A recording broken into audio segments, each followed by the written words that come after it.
Hello everyone. So, nandito tayo ngayon sa Loma de Gato, Marilao, Bulacan. At meron tayong i-feature dito na brand new na bahay. So, this house is ready for occupancy with 5 bedrooms, 3 toilet and bath, and 2 car garage. So, yung minimum lot area ay 192 square meter. At ang kanyang floor area naman ay 229 square meter. So, this is model unit. Before we start, if you are new to my channel, can you click that subscribe button at hit na rin ang notification bell para pag mayroon tayong bagong videos na tulad nito, ay agad namin kayong mo-notify. So, Rog Camacho here, isang licensed real estate broker, and let's begin our house tour. I get this feeling, I wanna run away, hit the highway and never look back. I wanna watch it fade away in the rearview mirror. Won't get lost cause I've been really off track. Lately been running, but I've not been going anywhere. I've been hiding without being found. I've been loving, but not been feeling anything. Been standing still, the world keeps spinning around. When I see you, you make me feel like I'm alive. When I see you, I know I'll be fine. You are my lifeline.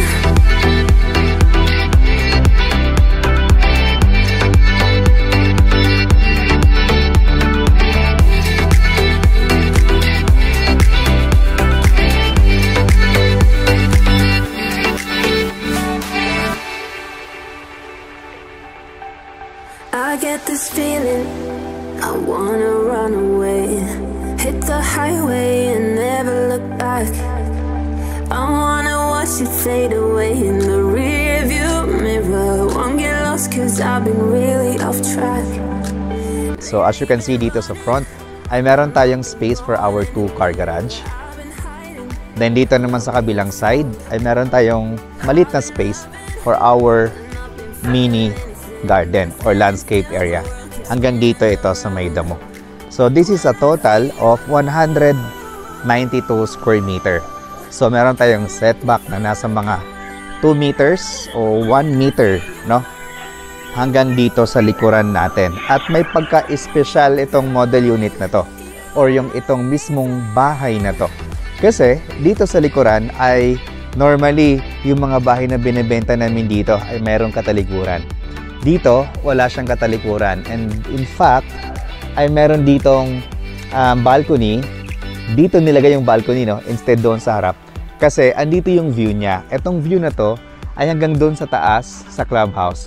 Which is, etong area na to ay dedicated for open space, children's playground, at yung parang pathwalk.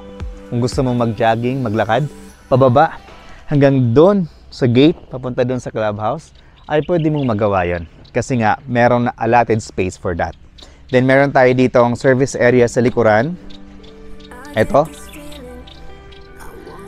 And, syempre, ang kagandahan din dito sa bahay na to, dahil nga po ay wala siyang katalikuran, mas maaliwalas. Wala tayong blocking sa bahay.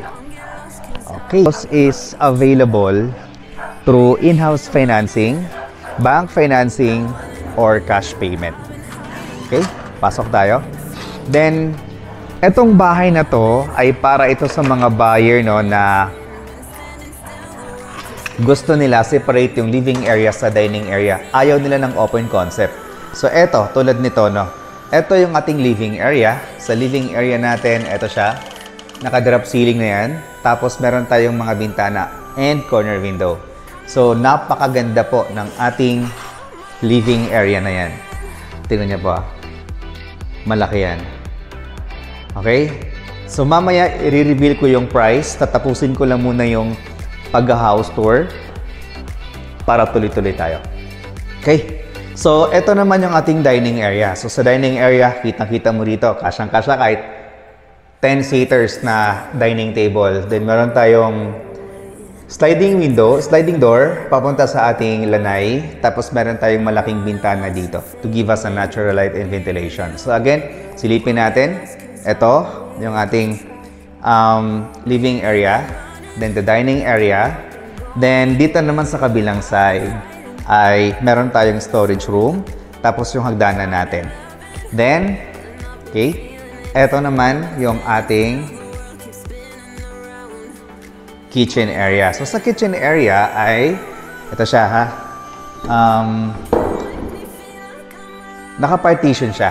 Nang sa ganon, pag nagluto kayo, no, hindi mangangamoy yung inyong living area, dining area, as well as yung mga bedroom natin sa taas. So, ito yung actual turnover natin. For our countertop, ayan, granite, full granite, then ito naman yung sink natin. So, wala po siyang cabinet, no? Kasi, gusto ng developer, kayo ang mag-choose ng gusto ninyong cabinet. Yung iba, gusto nila yung modular cabinet. Yung iba naman, gusto nila yung kahoy, yung naka-varnish lang. Yung iba naman, gusto yung mga aluminum, yung bago. Kasi nga, mas matagal talaga yung lifespan ng aluminum. So, ang ginawa, we keep it open, no? Para kayo na lang yung bahala mag-install kung ano mang gusto ninyong klaseng cabinet ang ilagay, materyales. Tapos, ito, meron tayong access dito. Siyempre, palabas dito sa ating children's playground. Okay. So, next, meron tayo ditong para itong master bedroom, in fact. Hindi ko matatawag na maid's room eh. Kasi sobrang laki ng kwarto niya. Ito siya. Ayan. So, it can fit up to king size bed. Di ba? So, kung ako yung owner ng bahay na to, gagawin ko tong master bedroom. Kasi, andito yung ating toilet and bath sa tabi niya. So, sa turnover ng toilet and bath, pakita ko sa inyo ha. Kasi ito na po kasing actual turnover. So, ito siya. Ayan. Toilet bowl, and this is your water closet. So, that's the actual turnover for our bathroom. Then next, let's proceed dito sa ating storage room or pantry area. Pwede mo itong gawing pantry area. Yan, meron pa dito sa ilalim. Di ba? Talagang itong bahay na to gustong-gusto ko sa lahat ng bahay dito sa Alegria, no? Dati kasi gustong-gusto ko ang Natalia. Eto, nung nakita ko siya, wow, as in, grabe, ang aliwalas talaga niya. Ang aliwalas niya, alam mo yun, yung gustong-gusto ko na separate yung living area sa dining area. Eto, kay Anastasia Model Unit. Napaka-perfect na ito. The next naman is yung second floor natin. So, by the way, dito sa steps, wala silang ginamit na kahoy para walang mabubulok. Okay? So, lahat yan ay buhos at yung pinaka-steps natin, hindi yan kahoy, yan ay solid na makapal na hardy flex. Tapos, eto na yung second floor natin.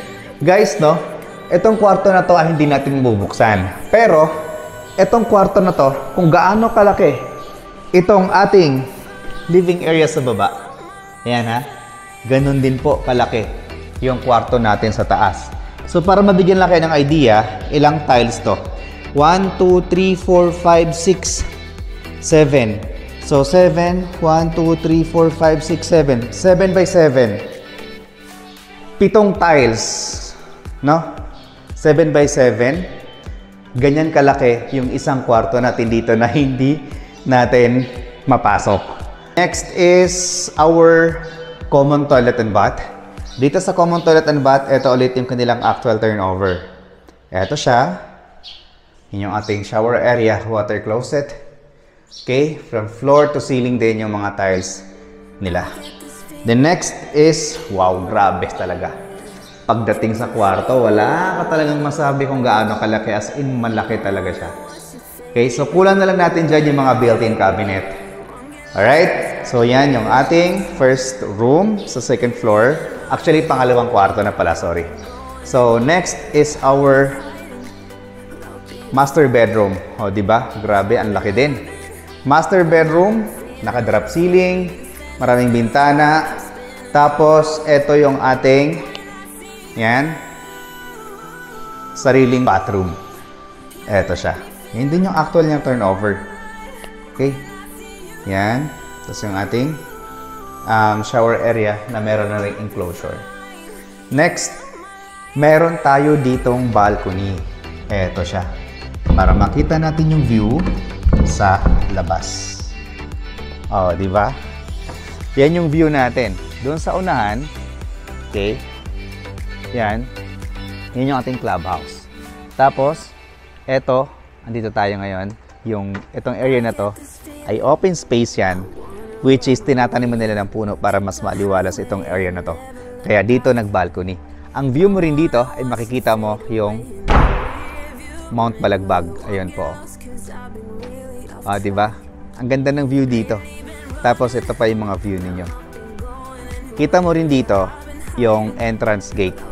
Tsaka yung mga sakayan ng bus. Sakayan ng bus sa Punta Metro Manila. Ayan, may dumaan. Okay. So, next ay dito tayo sa kabila.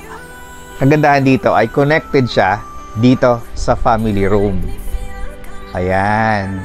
Ito yung family room natin na which is convertible din siya into additional room kung kailangan niya po ng isa pang kwarto. Kaya nga po ito magiging total of 5 bedrooms kung i-convert natin itong family room dito sa taas into additional room. Okay?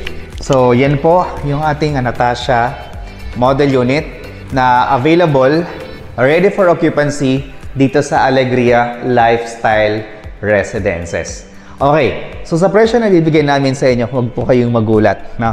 Kasi ganun talaga yung presyohan dito eh. Okay, so isa ito sa mga bagong model units nila. Yan, mga model house na ang price niyan ay nasa 15M, 16 kasi mga fully furnished may kasamang gamit. Pero mas malaki itong ating Anastasia model unit. Ang price nito guys ay 16 million pesos. For 192 square meter lot area and 229 square meter floor area, it has 5 bedrooms, 3 toilet and bath, 2 car garage. So yung price natin dito, including all the bank charges, transfer of title, and VAT is 16,253,920. Meron tayong down payment na 20% which is 3,250,784 less reservation fee of 50,000 pesos. So magiging 3,200,754. Then that's payable for 6 months nang walang interest. So 533,464. Otherwise, kung i-cash nyo po yung down payment, then you will get a 3% discount within a month lang po. Then for 20 years, yung monthly amortization natin dito ay 100,813. Then dapat, yung required income natin dito ay umaabot ng 336,000 pesos. So sulit po dito na makakuha ng bahay dahil napakaganda po ng project at malapit ito sa NLEX. So sa mga business owners na gusto nila na mas malapit sa NLEX yung bahay nila at hindi binabaha, then itong Anastasia model unit dito sa Alegria Residences. For more details about this project, trippings, and reservation, please dial this number na ipa-flash namin sa screen. And if you are new to my channel, can you click that subscribe button at i-hit na rin ang notification bell para pag may kayong bagong videos na tulad nito, ay agad namin kayong ma-notify. Thank you and God bless.